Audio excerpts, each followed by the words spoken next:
Vóleibol, Amor por el Vóleibol. I'm pleased to talk today with a coach from Netherlands who has been around for a long time, coaching national teams, club teams, writing volleyball books, and more recently, collaborating with very relevant material from a fan page. I mean Peter Murphy, who is kindly with us today talking about volleyball. How are you, Peter? Okay, Alfredo, thank you for the invitation. It's an honor to be in your program, and start with your questions, please. Okay, fantastic. First of all, Peter, please tell me when and why did you choose volleyball as a sport? Well, you know, in the mid-50s, 1950s, my parents always went on holiday to the beach in the Netherlands. And that was the first time, I think I was about 8 years old, 9 years. The first time I saw on the beach six playing. And I was, well, 1 second, and I said, this is my sport. And I watched this every day there and came back home. I was originally playing soccer. And then we had a quite good club in my town. Was not, you know, a town is maybe 4,000 people, but the quality of the volleyball club was really very good. And I started you know, as a young kid with some other friends. We started to play volleyball, and every Saturday and Monday evening, and it was really excellent sport for me. And I think I had a kind of you know, some talent to handle a ball in the air. So that's and you know, in the beginning we were taught all the serves overhand, because the low pass, the bugger, was you know, it was not there yet. Okay. Some years later, volleyball service, underhand pass started. So I learned all the beginning, all the balls, also the round the house service, always by overhand. So I was later, I was lucky, of course, but that was really tough time. Fantastic. And tell me, please, how was this first year for you as a volleyball player in the Netherlands? Because as you told me, and as many other countries, soccer, football is always so important. I know in Holland, you always have very good soccer teams with so many great players. And how was it for you to start in a sport in a country with not so many people around to make this more massive? But how was it for you? You know, in the beginning, soccer is popular, of course, but volleyball was a school sport. Okay. So all the people in the schools, they learned volleyball, basket, and baseball, softball. Soccer was not in the school sport. Only, you know. Okay. So that was the reason that volleyball slowly in the Netherlands had, and you know, all sports is run by clubs in the Netherlands, not schools. But in schools they teach you volleyball, but it's no big school sport. It's all clubs in the Netherlands, and you know, and then people that are a member of a club, and you know, and you start to play. You have the first team, second, third. So then, I think I was 14, 15. Then I could play in the first team. And then, you know, between my 15 and 18 and 20 years old, we made a big progress. And I think when I was 20 years old, the team where I played, we went in several years up to the highest level in the Netherlands. And that was about, let's say, 1970. Okay. Okay. In which club did you play? In my team was Radius MVC, and then it was a connection later, and we had a big sponsor, the Gouda insurance company. Okay. And then that year I left my town. I met my wife at the World Championship in Bulgaria. Okay. In 1970. I was, a player in the highest level, but my passport is Canadian. Okay. And I could not play in the Dutch team, and maybe I didn't have the highest level, but I was a 1 year player of the highest division, and and my study was physiotherapist. And then one coach of the highest team where we played against, he said, "Hey, we need a person for the team and maybe for the national team to do the paramedic assistance." And then he said, "Okay, this we can do." I was still in my study. And I said, "Hey, are you willing to go to the World Championship in Bulgaria in 1970? Okay. And I went there, and my wife was playing in the Dutch national team, women. And I met her, and then, a few years later, we married. Okay. That's exactly what I wanted to ask you about. When did you think to start to be as a coach, or stop playing as an active player and change sides and being a coach for a lifetime? Okay, that was really quite early, because when I was 16, I started to train the other teams of the club, and they asked me for other youth teams, and I started like that. And then when I played 1 year in the highest level, I said, well, maybe I'm 30, then I'm still playing here.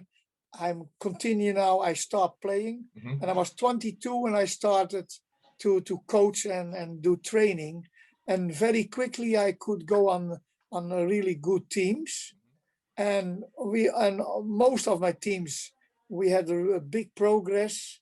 And I was very young when I started to coach in the highest division in the Netherlands, first in women's, some years, and then in the highest level of men team. I think it was 27 when I started to coach a team in the Netherlands, Quick Orion, and they had a really good players, very young, and we started to play. And then, then after the second year, we won the cup, and we played, many matches international. And one of those matches was against Leningrad of Mr. Platonov. And well, I remember that match very well, because after the match he came to me and he said, "Hey, how do you develop your first tempo players in the middle of the net?" I said, "Well, it's easy. I looked many years at Russian volleyball, and the first tempo with Mr. Savin and others, and I watched how they did it, and we copied it, and we made some extra special features for us." I said, because I said, "We could not block your first tempo players."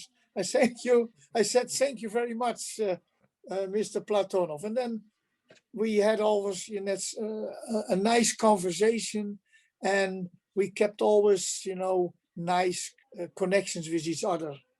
So it's a pity he passed away. Yes, exactly. Very pity.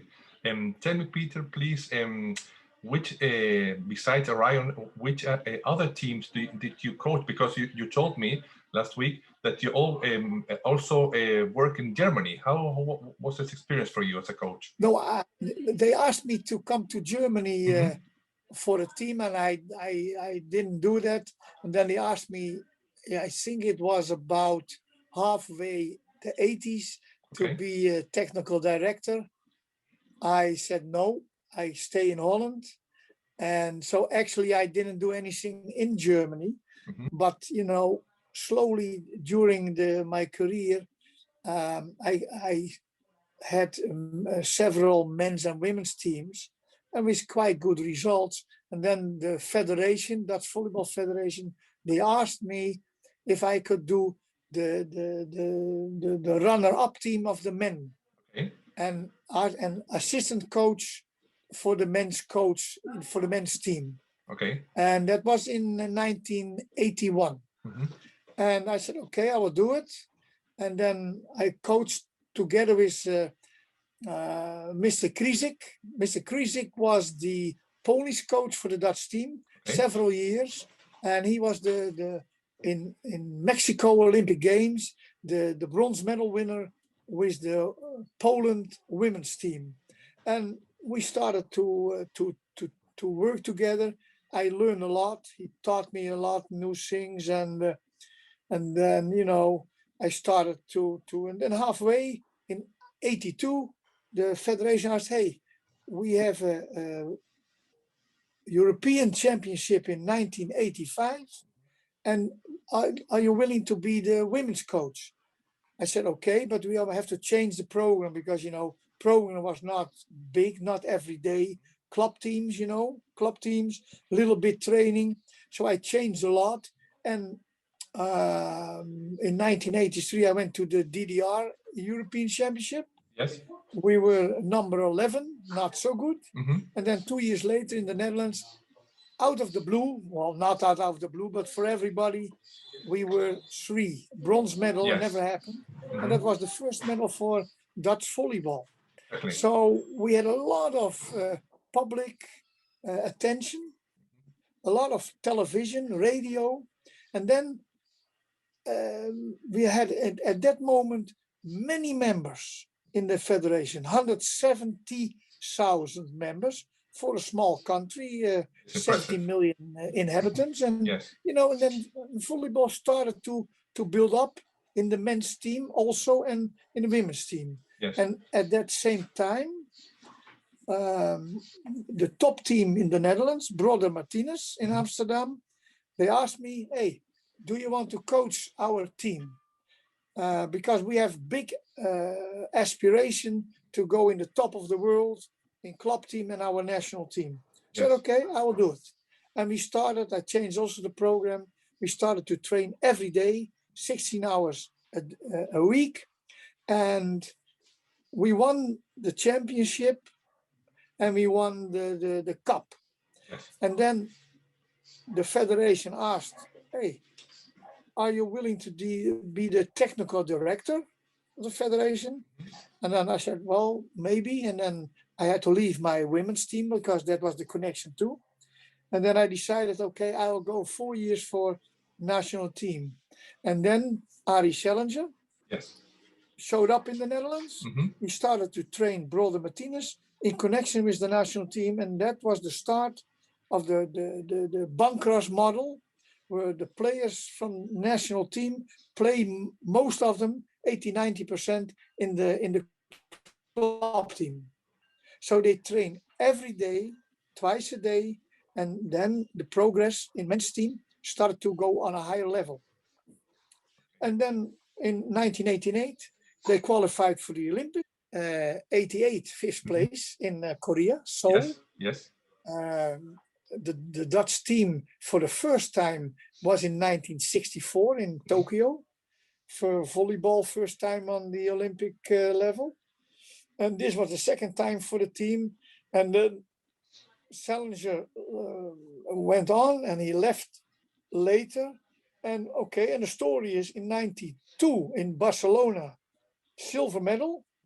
And then my good friend Joop Alberda, he took over from Challenger, and he 4 years to 96 Atlanta, and they won the gold medal. So we can say in 15 years from, a level what was not good enough in Europe, through training, good players, a lot of dedication, discipline and so forth, they went up from 5 Olympic to second and to the gold medal in those years. It's an unbelievable story. It's a believable story.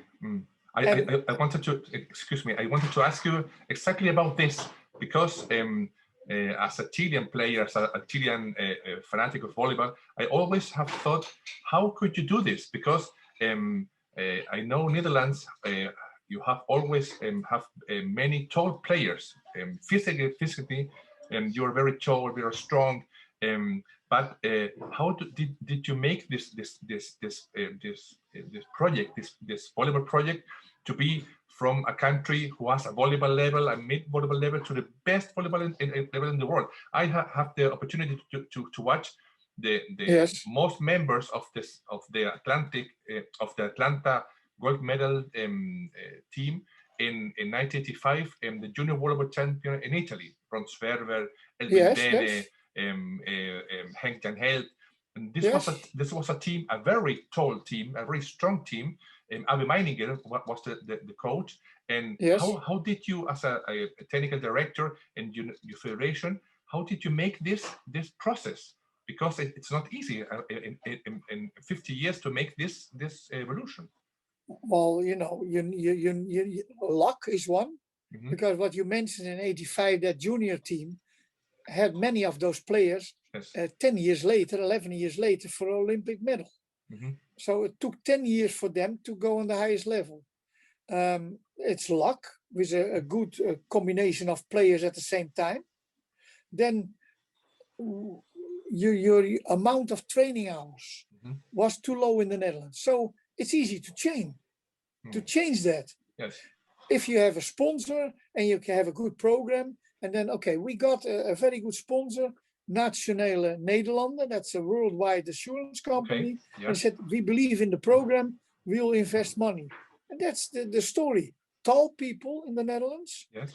the good amount of training, and then, okay, you have to believe that you can win a gold medal.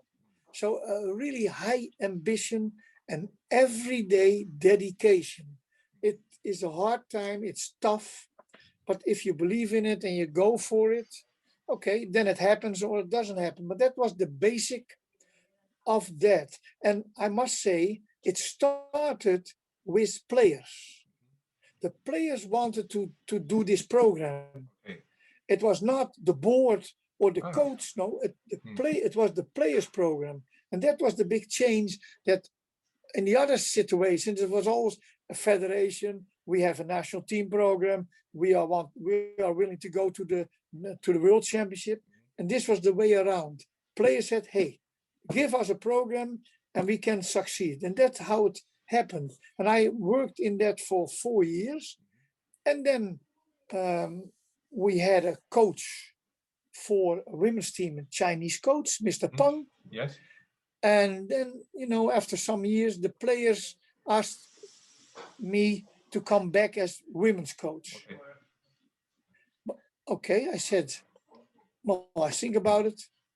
And what is your goal? I said, we want to go to the Olympic Games in Barcelona. Mm-hmm. And the women's team never and was far away from Olympic level. Mm-hmm. Then I said, okay, we have 2 years to do it. This is really something. They refused. And then I took over. Mr. Pang went to the men's team, assistant coach. I took over the women's coach after leaving 4 years again. And then we started the program. That's what happened in the program building, more training, dedication. Germany with the coach, Andrei Nimchik, Mm-hmm. who was willing to play against us with the German team because they were 2 levels ahead. And then slowly we started to beat Germany in the year. And because of the also tall players, good mentality and team dynamics. And then, okay, we go to Italy for the European Championship in '91. And we play in Bari with 5 other teams. And Italy and Russia are in Ravenna. And they in their group. So Russia is world champion, and Russia was qualified for the Olympics, the women's team. So the number 2, if Russia was in the final, the number 2 will go to the Olympics. And at that time, only 8 teams for Olympic women volleyball. Then, okay, the quarterfinal is Italy, Netherlands. Oh, sorry, half the semi-final. And who wins will go into the final. And then, okay, you have the Olympic. And then we started to play and we beat Italy in Rome in Rome with 3-1. And okay, that was our qualification for Barcelona. And then in the evening, I said, well, I have to do something special. And I went to the Trevi fountain. Okay. And I had a swim in the Trevi fountain, and I was caught by the police. And they put me in jail for 3 hours. And I showed up in the morning, and we did training. And the players didn't know what happened. But later, of course, they knew.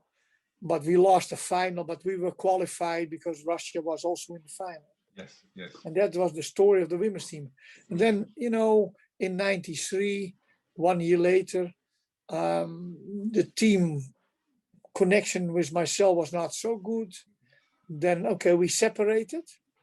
And I had a program for 95 because, again, in the Netherlands, European Championship. Now, the same story as with the men. In 95, the women's team, #1 in Europe.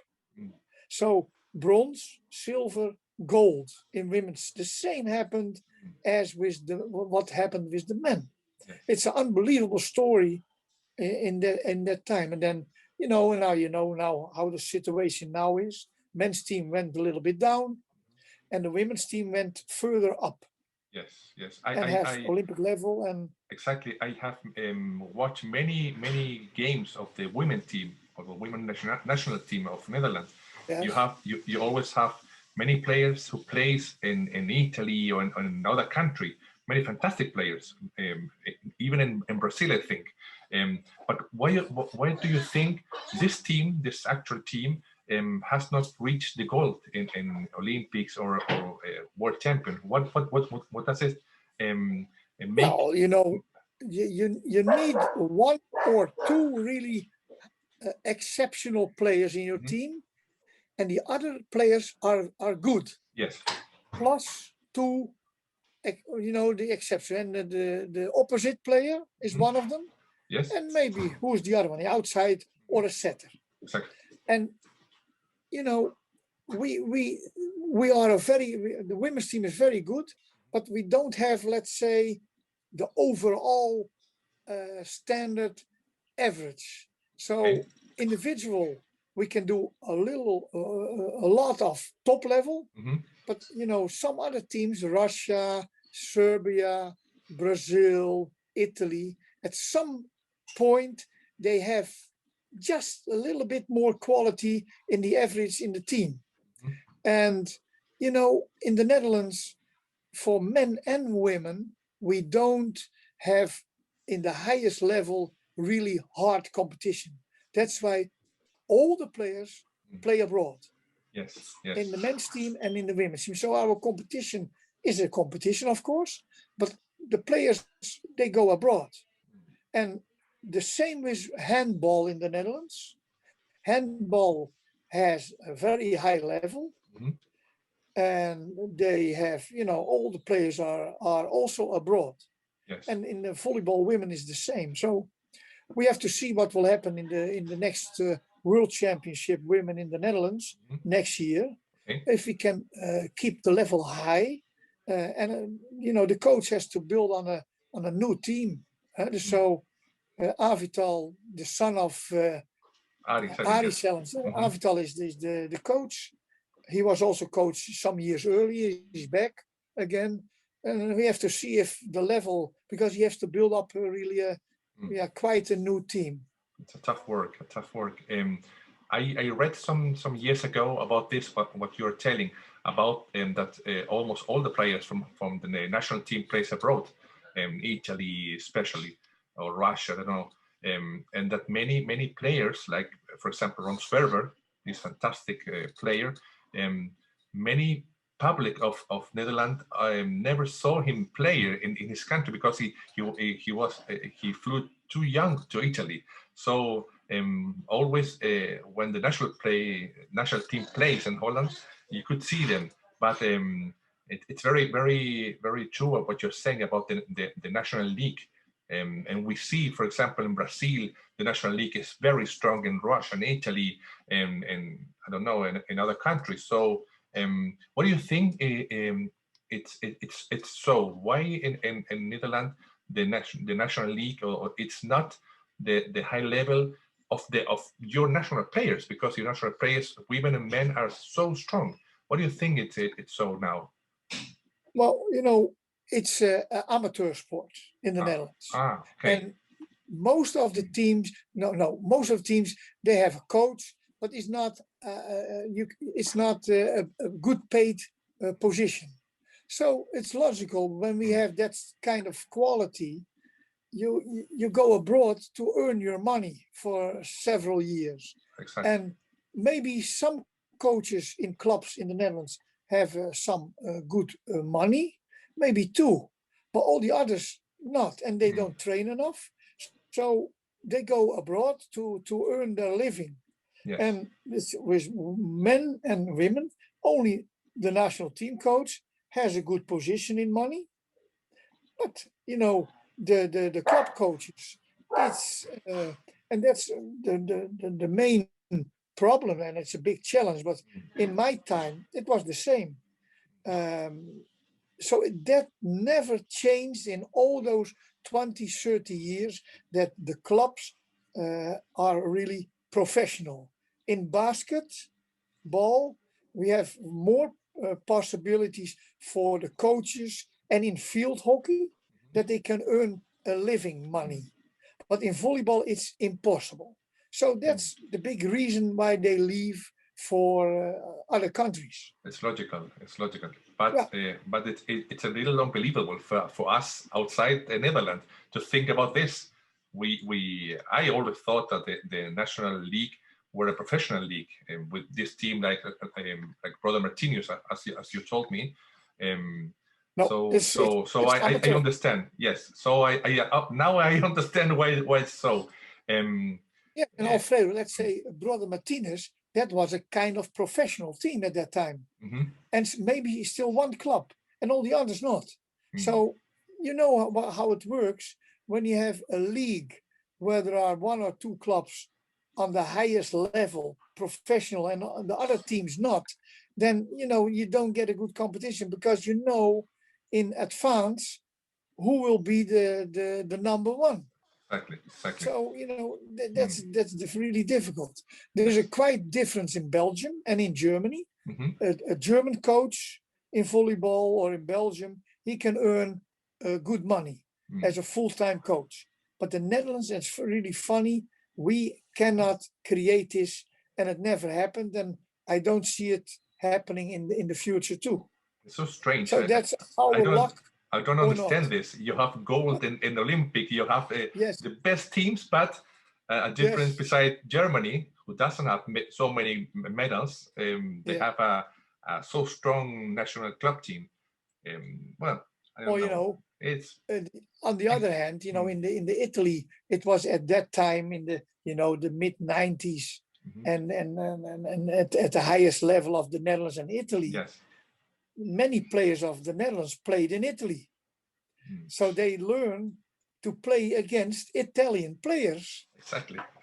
And the Italians, they'll also learn to play against the Dutch players.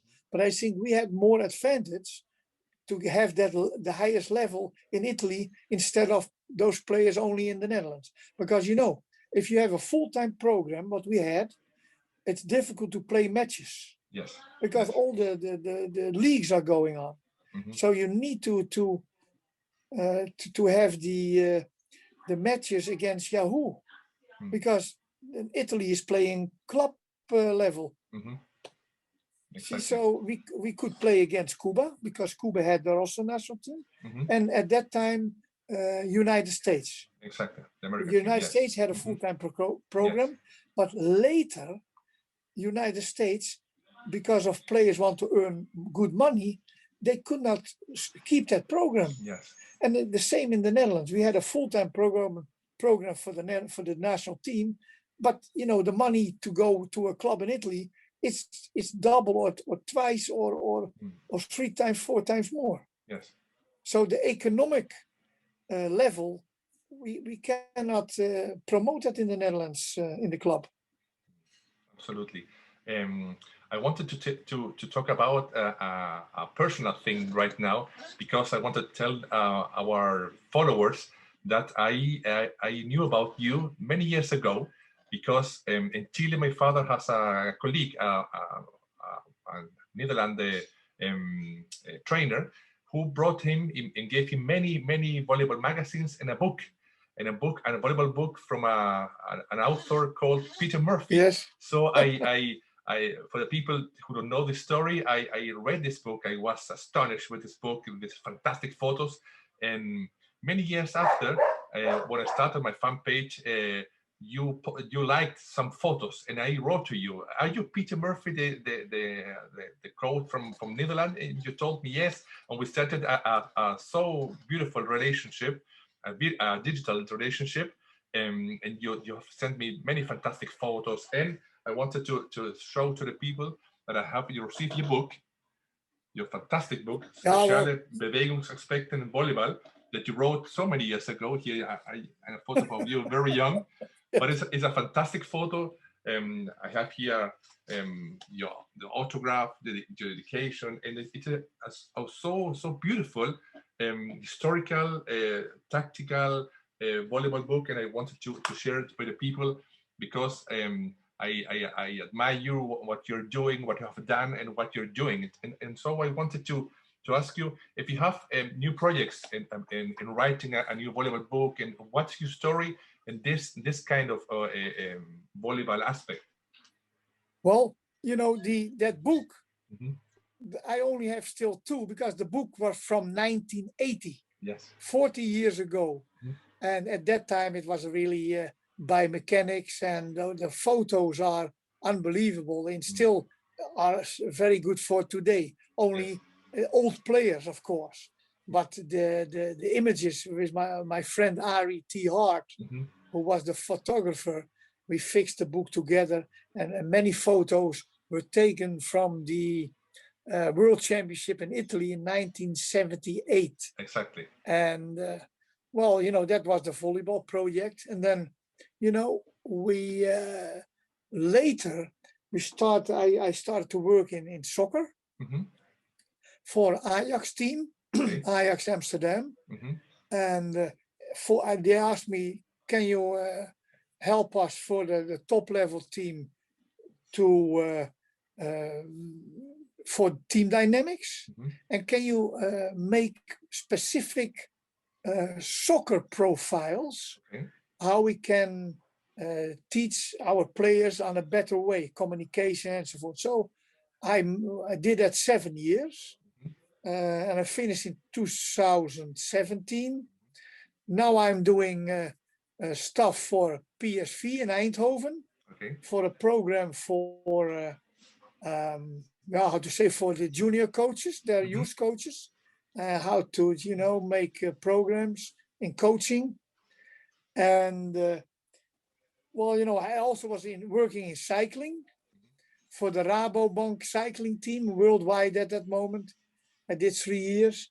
And you know, and one of my big projects was, and that started in 1988, was membership of the International Volleyball Federation, Mm-hmm. the technical commission.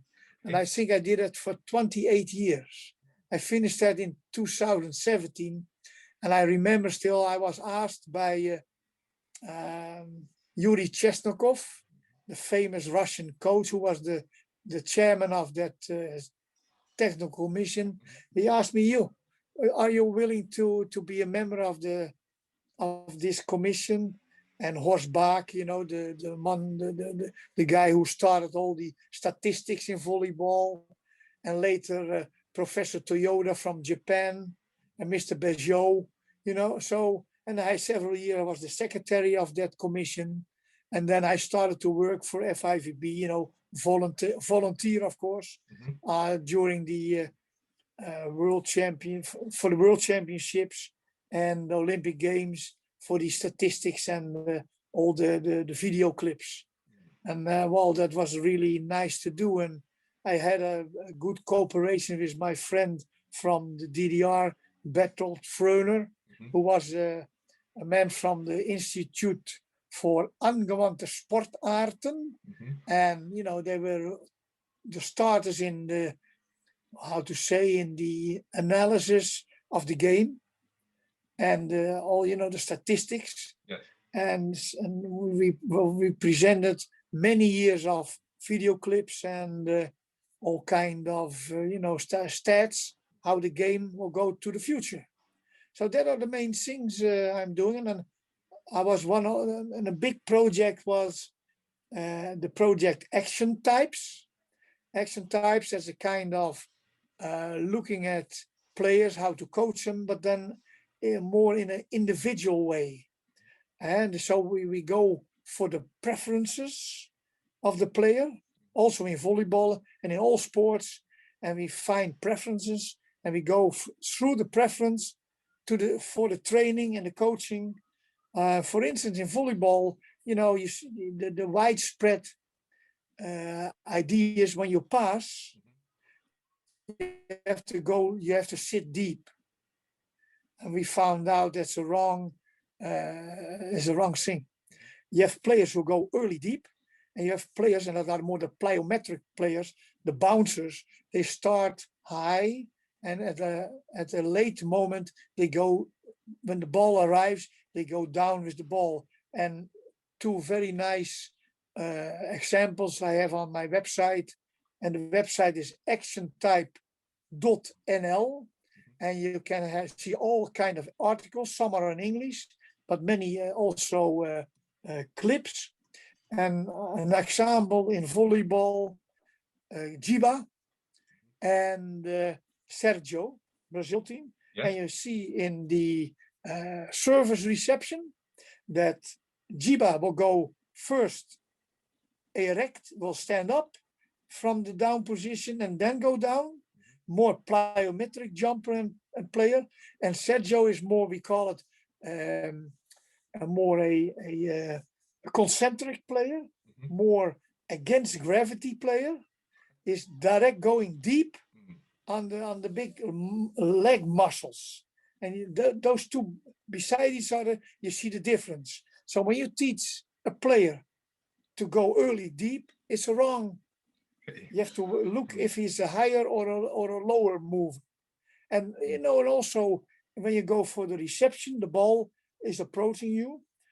Do you see the ball as in a painting, through a painting, in an open spot, or is it very detailed on the ball?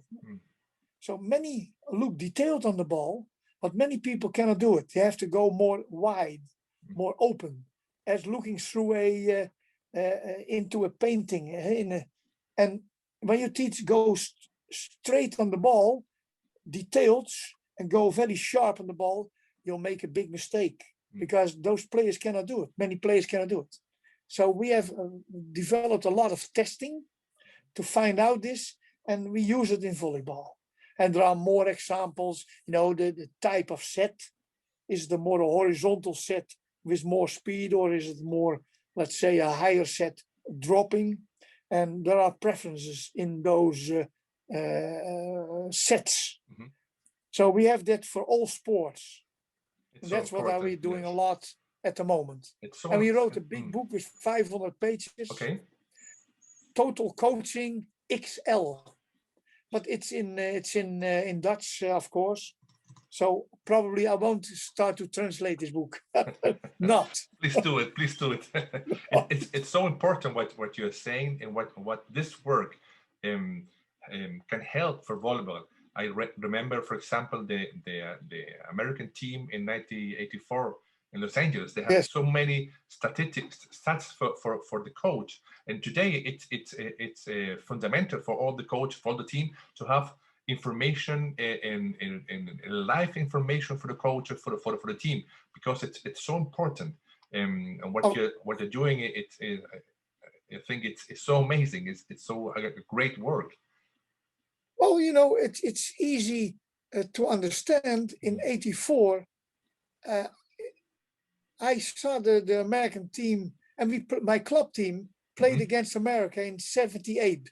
Just 3-4 weeks before they were here in the Netherlands for a training camp, and then they went to Italy for the World Championship. And my team played against the Americans, And my good friend Doug Beal, you know, I met him there for the first time, and then we started to build up a nice relationship. And then, you know, they played in 82 in the World Championship in Argentina. Against Chile. And, you know, yes, but, you know, what was it? 11 plays or 12? I'm not so sure. Yes. But and then 2 years later, they started to do things in volleyball, which nobody believed it could be done. Well, you see the result. It could be done at that time. Exactly. Now, probably not, because of the top spin service, and it's so hard, you cannot do it with 2 reception players. But at that time, it was possible to do it 2 players against Brazil in the reception with a jump service. Yes. And there are rotations, and in the Netherlands, our the coach, it's impossible, you cannot do it, it won't work. You see, so, and one of my attitude was always, try do it, and you'll find out if it works. Yes. So, you know, and that was always through my career as a coach. It can always be done till it cannot be done. You know, and that's a really strong belief that you have to do it. Because when I took over the women's team in 85, all the coaches in there said, you're a stupid guy because you'll fail. I said, we'll talk to each other after the championship. Yes. And they were all wrong. But do you believe that I knew that we would do it? No. But I had believed that if we build up this program, we have a chance. See, that, so, and that you bring that over to your players, that they believe that if we do this, it can happen. And that's, you know, one of the coaching #1 things, that it always can be done if you believe in things. You don't know the end result, but if you tell you, I cannot do it, then you are sure it won't work. But many coaches have that wrong attitude. Well, maybe not, maybe yes, but you have to go for it. And okay, then maybe at the end they will do this, but okay, you have to go for the challenge. And I always did that. You have to believe in your process. You have to believe in your process. You have to believe in the work. Yeah, of course. And the players have to believe in that too. Yes. And you know, in the beginning, in that 85, in that bronze medal, we could play in Bremen tournament in Germany. Yes. Cuba, USA, Korea, Germany, Italy, and all the top team, Brazil. We play there 3-0, 51, 53, 52. After the match, we go into the gym, we start to train 3 hours. You can only do that if you believe that we can overcome the 3-0 later, half year, 1 year, 2 years. And that's how we build up the program. Fantastic. I mean, it's you have to believe, it's not easy, but if you start wrong, it won't happen. So that's the coaching and training, and you know, a lot of examples. You have to go to Japan. You have to learn how to do backcourt defense. Well, they like to invite us because we can learn them how to block. Yes, I remember. I always remember the Dutch team from from Atlanta, 96. Even the Barcelona team. Yes. Because it was for me very fantastic to see so great players, so top players, to defend like you're defending. And what I like the most in these teams is in difference from the actual volleyball, where the middle blocker do not attack from the backside. Players like Henk Jan Held, for example, he received, he defended, and he had a fantastic back row attack. For example, with Bene, a so tall player, he played second time attacking. He defended from beside Bastejor, the same. So I like this kind of volleyball because I'm nostalgic, but I love to see and to watch very tall team, very big teams, to play in this modern style or more Japanese style from speed and many tactical movements and block. I thought this was a very beautiful time for volleyball, because Yes. today it's more the power of the serve, of the block, but this time so to great place, and I thought, Yes. I will think this team have to achieve this. Well, you know, and what I learned already earlier, but then what I saw there, those guys, they did a lot backcourt defense. Yes. Because your challenger said, you are tall, it doesn't mean you cannot make backcourt defense low. So they did a lot of like women's volleyball, go on the floor and Yes. roll. So to learn to go down, and you know, so it's a matter of training and belief. Yes. And the other thing is what you could see in Barcelona and Atlanta, the Brazilian team gave the Dutch team in the final no possibility. Yes. Yes. It was a clear cut. 4 years later, most of those players of Barcelona, of the Brazil team, were still there. Yes. They were dead. Yes. They were exhausted. So if you don't change your program and so forth, and players maybe, because you know there were some new players in Atlanta than in Barcelona, then it's really difficult to get a higher standard. So you have to create today what you want to show 4, 5, 6 years later. You have to do it, you have to create it earlier, the start. And that's the lesson you have to know if you are on the highest level and you want to be ahead.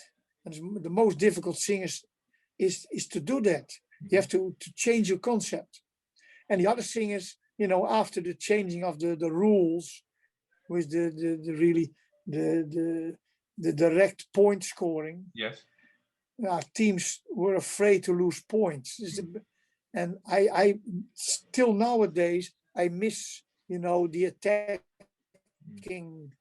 possibilities, crossing, yes, you know, shoot sets, like the Russians in between. Sometimes you see a little bit, but it's afraid to.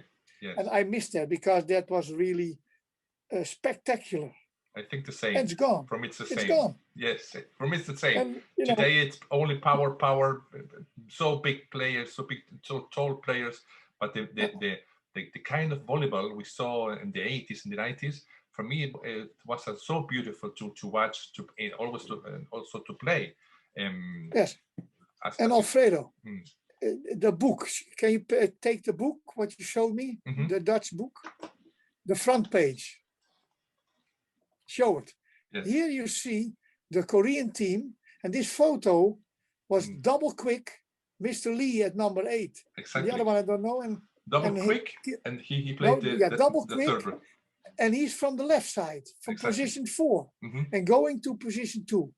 At that time, they introduced that at the World Championship in Ancona, in Italy, in '78. Okay. And they played against USA, Czechoslovakia, and Romania. And I started to go there to see that. At that attack with the double quick, every time position 4 blocker on the other side of Romania go for the double quick of Mr. Lee number 8 for the first tempo. The attacker went alone. It was never a block. Time, every time. And that's why I choose that photo. But you don't see this anymore. No, but that's spectacular. That was really spectacular. So it's beautiful. Gone. Double quick. Where do we see it? Yes. It's gone. Times of volleyball, it's very, very, very strange. And I miss it also because I'm nostalgic. I love this type of volleyball. And Peter, please tell me, we talk about your project called De Volaren. If you can tell me about this project in internet, well, you know, what is it about? Well, no, it's not let's say a special project of mine, but you know, it's a club for the the ex coaches of the national team, men and women, the head coach, and all the former players. And, you know, it's an association in the Netherlands. And by accident, my wife, as a former player, she is one of the members of the board. And she does, you know, website, Facebook, and, you know, and keeps all and so she created, you know, a photo bank of all the teams from starting in 1946, you know, till up till now. And, you know, and they organize many things. They see each other during championships, a business club, you know, so it's a nice community to have. And hockey, field hockey has this also in the Netherlands, and, you know, also other, but this is a really Volaren, a very nice, how to say, association in the Netherlands. And the name Volaren was actually given by Peter Blanchet, the setter of the men's team in Atlanta. He came with the name Volare, flying, and and then Volaren. Well, that's the story of that. Fantastic. That association. I mentioned this because in my fan page, or what I'm doing about volleyball, I always try to honor the past players, past trainers, because many persons has done so much for volleyball in Chile and all the world. So I try always to honor these people, to interview them, and so the younger people who plays, for example, today, can know that before them there were so many volleyball, so many teams, so many championships, and I think it's so important, and because that's why I mentioned the Volaren, because volleyball history is so great, and I'm so pleased to can talk with so many players that I admire when I was a young player, like the Russian player, the Brazilian, the Cuban, the Italian, and also the great trainers as you, or other many trainers I have the opportunity to talk with, because I think with this past of our history, we can build a new future. And that's, but I also wanted to ask you, what do you think about the future of volleyball? From the Olympic in Tokyo, the VNL, what do you think will happen to our sport and through this pandemic and after the pandemic that we're living in? Well, you know, it's a hard time for those competitions. We have to see. I mean, Tokyo in next year, or for this year, is probably without spectators. Maybe also Japanese spectators not. Yeah, okay, it's the highest competition. The players they train, you know, okay for them, but you know the big atmosphere and everything is gone. And it's the same with VNL. You know, it's in Rimini, men's, women. Yeah, teams are there. And, you know, one of the things for the volleyball community was always, for instance, a world championship was always in one country. So in those groups before the finals, all coaches from all over the world go to special groups in the you know, to see matches, and then at the end, 4 or 5 days, they come to the central point, and that's a kind of community. So you see always colleagues and people many years not, and then you see them again because of those championships. Exactly. Now, because of the money and the money taking in by the European CEV and the FIVB, it's a money business. It's a marketing and media show. Yes. So they don't care anymore for this community, is my idea. They have 4 countries for the European Championship. They have 3 countries, 4 countries for World Championships. And wait, maybe also Olympics will go for many countries in the future. And then you don't see your colleagues anymore. And this is a really bad thing. So how did I learn my coaching and my training? Speaking with colleagues as a starter coach during championships. Yes. Platonov, Chesnokov, Wagner, all those coaches, my Italian friends, all those coaches, you don't see them anymore. Yes, many of them died already, but it's gone because only final difficult for accreditation. I believe you have to give the former coaches worldwide, give them an accreditation, not difficult like a press to go to those championships. Yes. Italy, Torino. I go there with my wife and I meet Parkamchuk, Irena. Yes. Yes, okay, well, so she's there, we are there, we can meet each other again. I see Mr. Savin. I see Mr. Kondra. I see the old Mr. Zaitsev. See, so that is during championships. Yes. So this is gone. And that's, for me, it's not so nice. So maybe it's better to watch the matches on television. Yes. Then you have the best view. And that's it. So what can I say more about this? Well, for me is a disappointment. Yes, I understand you absolutely, and we are living in very strange times. But I'm always try to be optimistic and think this strange times we're living now will pass.